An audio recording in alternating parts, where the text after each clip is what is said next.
ஒரு முதலமைச்சரோட பையன்றதுக்கு ஒரு காரணம் போதுமா அடுத்த முதலமைச்சர் ஆகிறதுக்கு அப்படின்ற ஒரு கேள்வி இருக்கு. இதுல என்ன தப்பு கண்டுட்டீங்க? இதுல என்ன தப்பு இருக்கு, தவறு இருக்கு? மன்னராட்சி மாதிரிலாம் இருக்குது இது. அப்படிதான் தம்பி, மன்னராட்சிக்கு இதுக்கும் நிறைய வித்தியாசம் இருக்கு தம்பி. சில புரிதல் இல்லாம அப்படி சொல்லுவாங்க. அவங்க கட்சியில அடிமட்ட தொண்டர்கள் நிறைய பேர் அந்த கட்சிக்காண்டி 20 வருஷம் 30 வருஷம் உழைச்சவங்க நிறைய பேர் இருக்கிறாங்க. அதெல்லாம் விட்டுட்டு நேர துணை மருந்து சீட்டு வந்து கொண்டாரு. அதை பத்தி அதை எப்படி பாக்கீங்க நீங்க? தம்பி, இதெல்லாம் ஒரு விஷயம் விடுங்க. ஒரு விஷயம், சராசரி மனுஷனா எளிய முறையில சொல்லதுக்காண்டி சொல்றேன். நீங்க ஒரு சராசரி மனுஷனா, நான் ஒரு சராசரி மனுஷனா யோசிச்சு பார்ப்போம். இப்போ எல்லாருடைய ஆசமும் அவன் பிள்ளைய ஒண்ணு டாக்டர் ஆக்கணும், இல்ல கலெக்டர் ஆக்கணும், இன்ஜினியர் ஆக்கணும், வக்கீல் ஆகணும், இந்த மாதிரி ஒரு பெரிய பெரிய லெவல்ல ஆக்கணும்னு சொன்னாங்க. சராசரி ஒரு மனுஷனோட விஷயம் சொல்லுதேன். நீங்கள் இப்பொழுது ஒரு நெறியாளரா இருக்கீங்க, ஒரு யூடியூப் சேனல் வச்சு கேள்வி கேட்டுட்டு இருக்கீங்க. உங்க பிள்ளை இதே மாதிரி யூடியூப் சேனல் வைக்கணும்னு ஆசைப்படுறீங்களா, இல்ல அதோட உயர்ந்த பதவிக்கு ஒரு டிவி சேனல் வைக்கணும்னு ஆசைப்படுறீங்களா?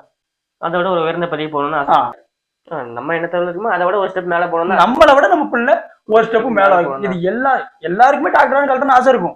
ஆனா சராசரியா நம்மளை விட நம்ம பிள்ளை ஒரு படி மேல இருக்கணும். இதுதான் எல்லாருடைய தந்தையோட எல்லாருடைய தாயோடைய குடும்பத்தோட எண்ணம். அதுதான். அப்போ தமிழ்நாட்டுடைய முதலமைச்சர் அவர் ஆசைப்படுறதுல ஒரு தந்தையா அவர் ஆசைப்படுறதுல என்ன தவறு?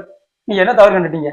அது வந்து அரசியல் இல்ல, அது அரசியல் பண்ண விடாது. அப்படி அவங்களுக்கு முடியுது செய்தாங்க. புரியுது உங்களுக்கு? உங்களால உங்க பிள்ளை இப்ப கலெக்டர் ஆக்க முடியும், ஆக்குவீங்களா மாட்டீங்களா?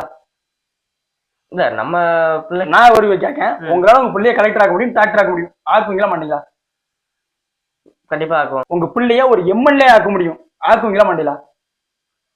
முடியும். அது நீங்க மக்களுக்கு சேவை செய்ய அனுப்புவீங்களா, இல்ல பணம் சம்பாத்தி அனுப்புவீங்களோ அது வேற. ஆக்குவீங்களா மாட்டீங்களா? சொல்லுங்க. ஆனா தமிழ்நாடு வந்து அவங்களுக்கு இல்ல சொல்லுங்க, நீங்க சொல்லுங்க. கண்டிப்பா ஆக்குங்க. அதே மாதிரி அவர் பிள்ளை அவரால் முதலமைச்சர் ஆக்க முடியும், முன்மொழிய முடியும், ஆக்க முடியுது, ஆக்குதாரு. மன்னராட்சி மாதிரி இருக்குது இது. நீங்க அதான் அதுக்குத்தான் உங்ககிட்ட 5 வருஷத்துக்கு ஒன்றும் ஒப்படைக்காங்க. இந்த நீங்க தான் திருந்தி, மக்கள் தான் திருந்தி ஓட்டு மாத்தி போடணும். நீங்க எதிர்ப்பு தெரிவிக்கணும். எதிர்ப்புனா வார்த்தையாளர் தம்பி, வாக்குனால. வார்த்தையால கேட்டு இது ஒரு பிரயோஜனம் கிடையாது.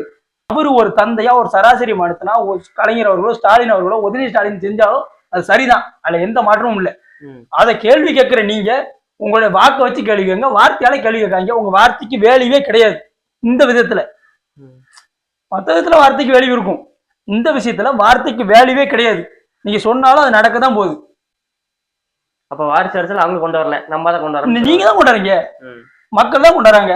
அவன் பையன் நிப்பாடு தான் தெரியுது. உங்களுக்கு பிடிக்கலையா அப்படி நீங்க என்ன செய்யணும்? ஓட்டை மாத்தி போடணும். ஓட்டை அதே ஓட்டை போட்டு விட்டு வாரிசு அரசியல் சொன்னா எப்படி?